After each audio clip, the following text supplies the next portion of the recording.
좋으신 하나님이 주시는 은총과 또 평화가 사랑하는 여러분들과 함께 하시기를 빕니다. 오늘은 주연후 두 번째 주일입니다. 이제 주연 절기가 끝나는 2월 중순부터는 성회 수요일을 시작으로 사순절이 시작됩니다. 교회력은 그리스도의 생애에 맞추어져 있는데요. 그분의 생애는 인간을 구원하시는 하나님의 계획이 성취되고 완성되어지는 무대입니다. 이 세상에 오신 그리스도를 드러내는 주연절이 끝나자마자 그리스도가 세상에서 지워지는 사순절이 교차함을 생각하면 하늘의 뜻은 언제나 역설이라는 생각을 하게 됩니다. 초대 교회 때부터 그리스도인들은 이 교회력에 맞추어 생활했습니다. 이는 곧 그리스도께 맞춤을 의미하는데요. 올 한 해 사랑하는 여러분들이 그리스도께 맞추는 삶을 사시게 되기를 소망합니다. 그리스도가 여러분의 삶의 리듬이 될 수 있기를 기도합니다. 열왕들 중에서 유다의 왕들의 삶에 주목하고 있습니다. 유다의 역사를 살펴보면서 동시대 북이스라엘의 이야기도 종종 언급하고 있는데요. 오늘 만나야 할 유다의 왕과의 만남은 잠시 뒤로 하고 아하스와 동시대를 살았던 호세아 왕이 다스리던 이스라엘의 이야기를 먼저 해야겠습니다. 호세아 왕은 이스라엘의 마지막 왕이었고 그가 통치하던 이스라엘은 기원전 722년경 아수르에 의해 멸망합니다. 열왕기 저자는 이스라엘이 하나님께 버림받은 까닭, 하나님으로부터 심판을 받은 까닭을 다음과 같이 밝혔습니다. 열왕기하 17장 7절과 8절입니다. 이 일은 이스라엘 자손이 자기를 애굽 땅에서 인도하여 내사 애굽의 왕 바로의 손에서 벗어나게 하신 그 하나님 여호와께 죄를 범하고 다른 신들을 경외하며 여호와께서 이스라엘 자손 앞에서 쫓아내신 이방 사람의 규례와 이스라엘 여러 왕이 세운 율례를 행하였습니다. 어디서 많이 듣던 이야기입니다. 아하스에 대한 평가였죠. 이스라엘은 국력이 쇠해서 멸망하지 않았습니다. 하나님이 일으키신 아수르에 의해 심판을 받아 멸망합니다. 심판을 받은 이유는 열왕들의 이야기를 묵상하며 우리가 깨달았던 내용들과 일치를 이룹니다. 하나님을 잊어버림, 우상을 숭배, 가증한 일을 따르고 행함, 사람의 길을 본받음 등입니다. 뱁새라는 새를 여러분 혹시 아십니까? 몸집이 겨우 13cm밖에 안 되는 우리나라에서 흔히 볼 수 있는 텃새입니다. 몸집이 작으니 다리도 매우 짧을 수밖에 없습니다. 이에 반해서 황새는 몸집이 약 112cm에 이르고 날개 길이만 66cm나 됩니다. 뱁새와 이 황새의 몸집 크기는 약 10배 정도 차이가 나는데요. 뱁새가 황새의 걸음을 따라가지 못함이 당연합니다. 여기서 뱁새가 황새를 따라가다간 가랑이가 찢어진다는 말이 유래가 되었습니다. 이 말과 비슷한 사자성어가 한단의 걸음걸이라는 뜻의 한단지보입니다. 중국 전국시대 조나라 수도인 한단에 한 시골 청년이 상경합니다. 시골과는 다른 번화한 수도였던 이 한단의 모습에 청년은 마음을 빼앗깁니다. 수도에 사는 사람들의 모습은 하나같이 멋있고 근사해 보입니다. 고향으로 다시 돌아온 청년은 한단의 사람들처럼 흉내내며 걷습니다.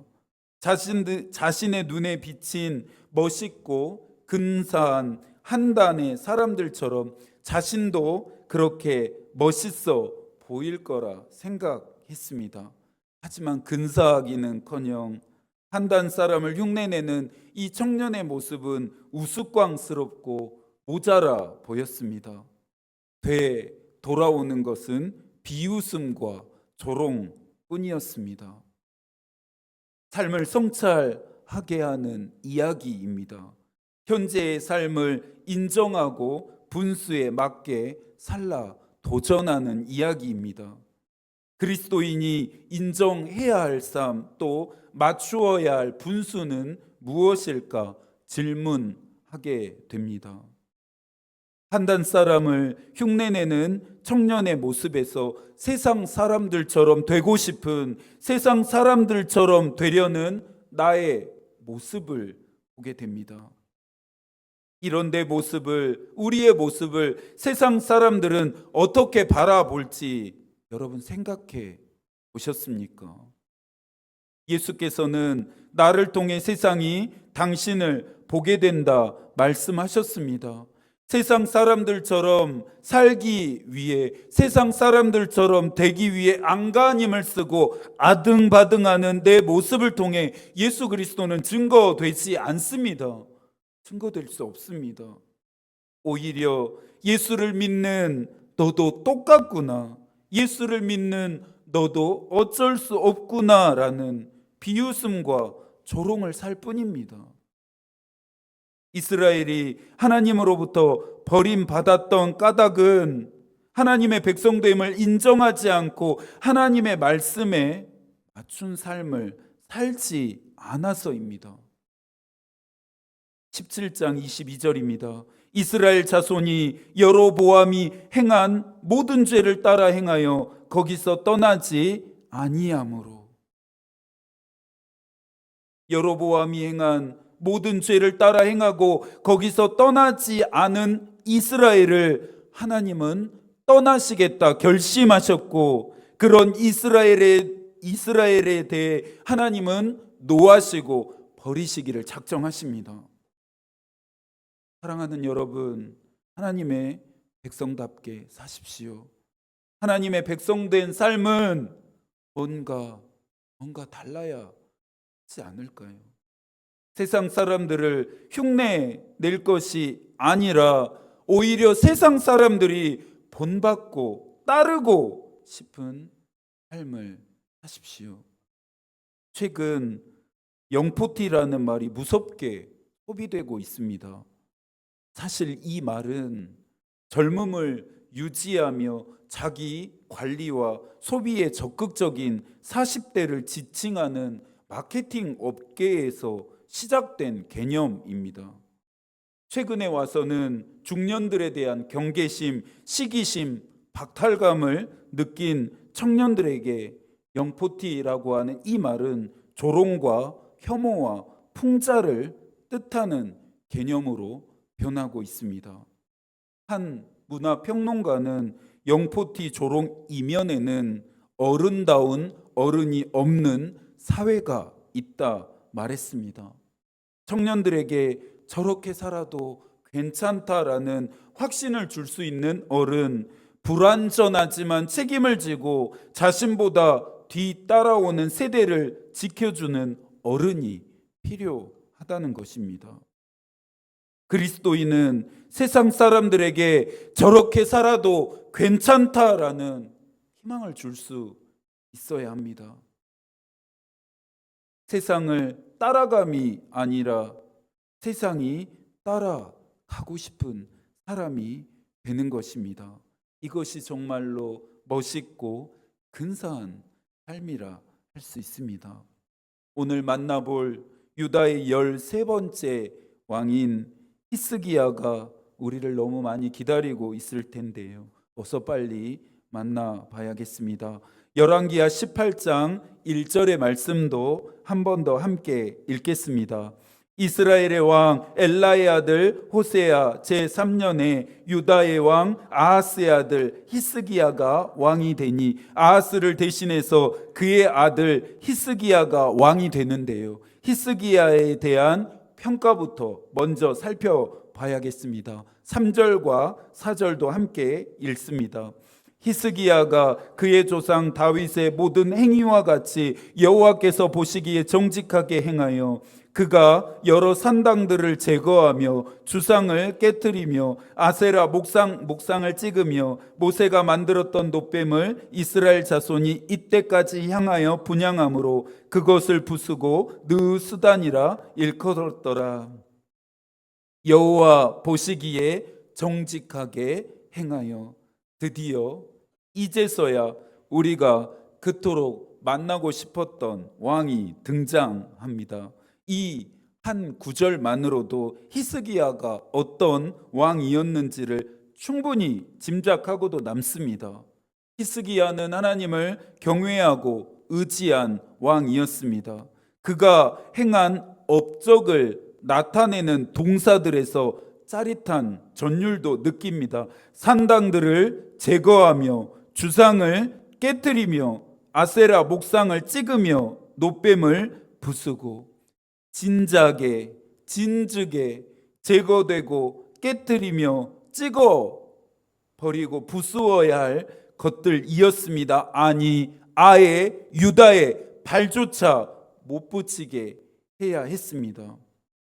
히스기야는 아하스처럼 여러 왕들의 길로 행하지 않고 오직 한 분 하나님의 길을 가는데 장애가 되는 모든 걸림돌들을 깨끗하게 청산합니다. 능곡동 거리에 가면 아직까지 크리스마스 트리가 서 있는데요. 지나다니는 길에 언제쯤 저것을 치울까 기대하며 저는 기다리고 있습니다. 히스기야가 통치할 때까지 모세가 만들었던 놋뱀 앞에 여전히 분향하고 있었는데요. 히스기야는 이 놋뱀을 부수고 느후사단이라 부릅니다. 느후사단은 놋조각이라고 하는 뜻으로 아무것도 아니라는 의미입니다. 부와 명예, 안정과 성공 같은 것들이 중요하지 않다고 저는 말한 적이 한 번도 없습니다. 오히려 사랑하는 교우들의 삶에 이것들이 있기를 매일 아침마다 기도하고 있습니다. 다만 그리스도인인 우리에게 부와 명예, 안정과 성공 같은 것들이 본질이 아님을 강조해 오고 있습니다. 우선순위가 되어서는 안 된다 말씀드리고 있습니다. 하나님의 말씀에 맞추어 하나님의 백성된 삶을 살려면 육신의 것들, 세상의 것들을 아무것도 아닌 것으로 여길 수 있어야 합니다. 모세처럼 말이죠. 히브리서 11장 24절과 25절입니다. 믿음으로 모세는 장성하여 바로의 공주의 아들이라 칭함받기를 거절하고 도리어 하나님의 백성과 함께 고난받기를 잠시 죄악의 낙을 누리는 것보다 더 좋아하고. 모세는 바로의 공주의 아들이라 칭함받기를 거절합니다. 도리어 하나님의 백성이 되어 죄악의 낙을 누리는 것보다 고난받기를 더 좋아합니다. 목사님은 히스기야 왕처럼 살고 계신가요? 목사님은 모세처럼 행하고 있으신가요? 물으신다면 저 역시도 그렇다 자신 있게 대답할 수 없으니 저도 가야 할 길이 한참이나 멀었습니다. 올 한 해 하나님의 성품을 담지 못하게 하는 것들을 제거하고 깨뜨리십시오. 찍어버리고 부수어 버리십시오. 열왕기하 18장 5절의 말씀은 우리의 마음을 더욱 시원하게 만들어 주는데요. 하나님이 느끼셨을 시원함은 말할 필요가 없습니다. 히스기야가 이스라엘 하나님 여호와를 의지하였는데 그의 전후 유다 여러 왕 중에 그러한 자가 없었으니. 히스기야는 하나님을 의지합니다. 히스기야 전과 후로도 히스기야처럼 하나님을 의지한 왕은 없었다. 열왕기 저자는 평가합니다. 이 평가가 저와 여러분을 향한 평가가 되기를 기도합니다. 그런 소망으로 히스기야 대신에 나의 이름을 넣어서 다시 한번 읽어 볼 텐데요. 여호와를 의지하였는데 다음으로 그러한 자가 없었으니를 연결해서 읽겠습니다. 함께 읽어 볼까요? 히소니는 이스라엘 하나님 여호와를 의지하였는데 그러한 자가 없었으니, 다시 한번 기도하고 결단하는 마음으로 읽겠습니다. 히소니는 이스라엘 하나님 여호와를 의지하였는데 그러한 자가 없었으니. 아멘. 아멘.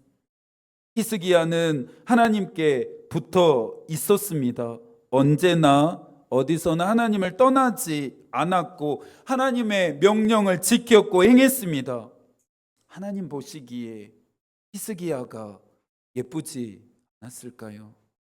믿음 생활을 잘 하고 열심히 하는 교우들이 목사의 눈에 예쁘게 보이는 것처럼 말입니다. 목사님은 믿음 생활을 잘 하는 사람만 예뻐하시는구나 삐딱하게 들으신다면 그 사람은 정말 문제가 있는 것입니다. 우리 모두가 히스기야 왕처럼 믿음 생활을 잘 해보자 말하는 것입니다. 여러분이 하나님이라면 히스기야에게 복을 주시겠습니까? 제가 하나님이라면 없는 복도 만들어 주겠습니다. 7절과 8절의 말씀을 함께 읽습니다. 여호와께서 그와 함께 하심에 그가 어디로 가든지 형통하였더라. 저가 아수르 왕을 배반하고 섬기지 아니하였고 그가 블레셋 사람들을 쳐서 가사와 그 사방에 이르고 망대에서부터 견고한 성까지 이르렀더라. 하나님은 히스기야와 함께 하십니다. 복을 주셨고 그가 통치하는 유다도 강하게 하십니다. 블레셋을 침으로써 아하스 때 축소되었던 영토를 가사와 그 사방까지 확장하게 합니다.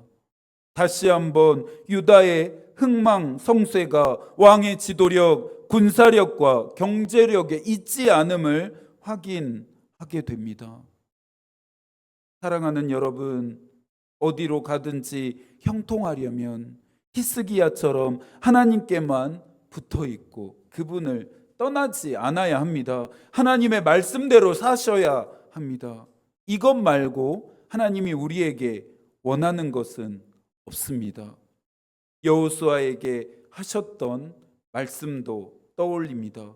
여호수아 1장 8절인데요.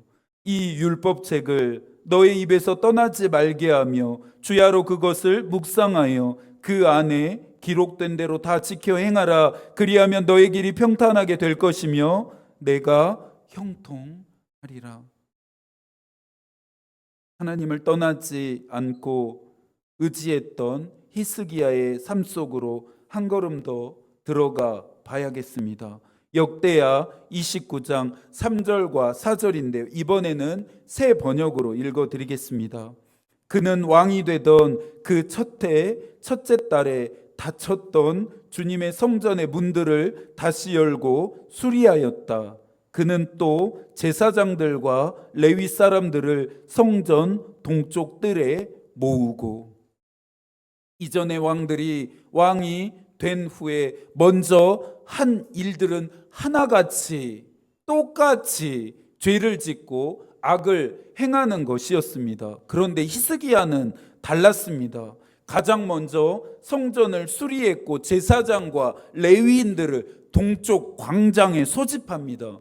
현대 정치로 말하면 국무위원들을 소집해서 국무회의를 열고 국정 운영에 대한 점검과 논의를 해야 했을 텐데요. 그가 가장 먼저 소집시킨 사람들이 제사장들과 레위 사람이었다는 점에서 히스기야가 앞으로 하고 싶은 일, 또 그의 의도와 목적을 짐작하게 됩니다. 유다가 지금 이 모양 이 꼴이 된 것은 영적인 생활이 무너졌기 때문이고 예배 생활에 문제가 있다는 것을 히스기야가 알았습니다. 하나님을 버리고 얼굴을 돌려 하나님의 성전을 등짐, 성전으로 드나드는 문들을 닫아버림, 언제나 켜져 있어야 하는 등불도 끔, 매일 해야 하는 분향도 하지 않고 번제도 드리지 않음, 이 모든 일은 하나님께 죄였고 악이 됨을 히스기야가 알았습니다. 히스기야는 왕으로서 백성의 예배 생활을 회복하는 것을 급선무로 삼습니다. 제사장들과 레위인들에게 명령합니다. 하나님 여호와의 전을 성결하게 하고 더러운 것을 모두 없애라. 사자후와 같은 왕의 명령은 잠들어 있던 유다를 깨웁니다. 역대하 29장 8절과 9절의 말씀도 함께 읽습니다. 여호와께서 유다와 예루살렘에 진노하시고 내버리사 두려움과 놀람과 비웃음거리가 되게 하신 것을 너희가 똑똑히 보는 바라. 이로 말미암아 우리 조상들이 칼에 엎드려지며 우리의 자녀와 아내들이 사로잡혔느니라. 히스기야는 지혜롭고 현명했습니다. 작금의 상황의 원인을 조상들과 왕들의 죄악에서 찾았습니다. 서두에서 언급했던 하나님의 백성다운 삶을 살게 하고 하나님의 말씀에 맞추는 행위가 예배입니다. 예배가 무너지면 일부가 아닌 전부를 잃습니다. 예배를 제대로 드리지도 않으면서 일상에서 하나님을 만나고 있다. 나는 매일 하나님과 함께하고 있다. 어불성설입니다. 작가이면서 목사인 저드슨 콘월은 예배하느냐 마느냐는 논의의 대상이 아니다.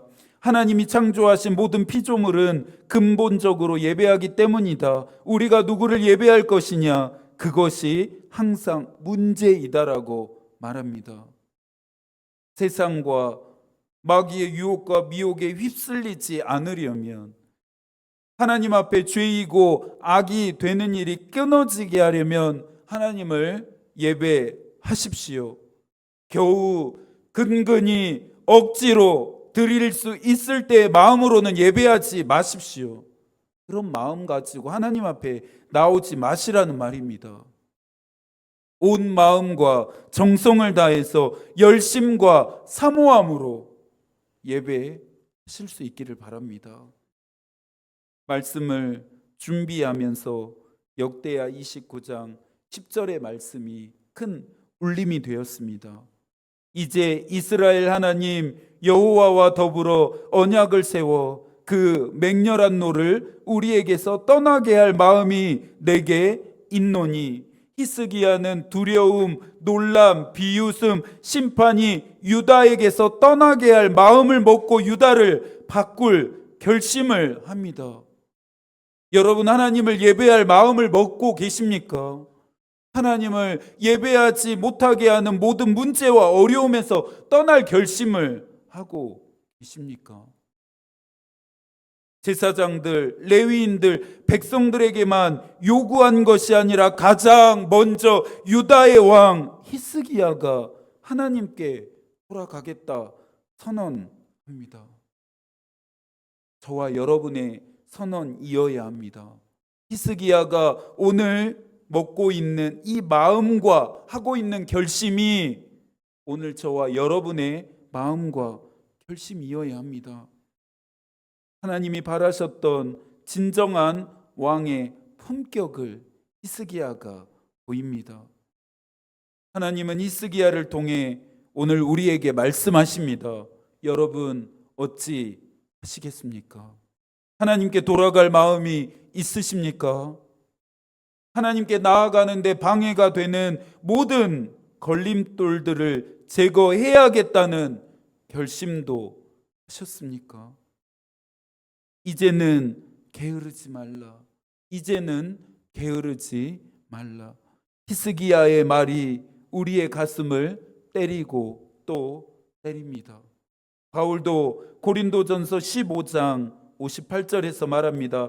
그러므로 사랑하는 내 형제들아, 견실하며 흔들리지 말고 항상 주의 일에 더욱 힘쓰는 자들이 되라. 견실하며 흔들리지 말고 항상 주의 일에 더욱 힘쓰는 자들이 되라. 사랑하는 여러분, 게으르지 말고 항상 주의 일에 더욱 힘쓰시는 여러분이 되시기를 바랍니다. 올 한 해 더욱 열심히 믿음 생활 하시는 여러분이 되시기를 소망합니다. 하나님이 함께하지 않으시면 안 되는, 복을 주시지 않으면 안 되는 삶을 살아가시기를 축복합니다. 무엇보다 히스기야처럼 하나님만을 의지하는 여러분이 되십시오. 이 한 주도 히스기야와 함께 하셨던 하나님이 여러분과 함께 하시기를 기도하겠습니다. 하나님의 마음이 우리의 기도가 되고 하나님의 뜻이 우리의 길이 되기를 빕니다. 아멘.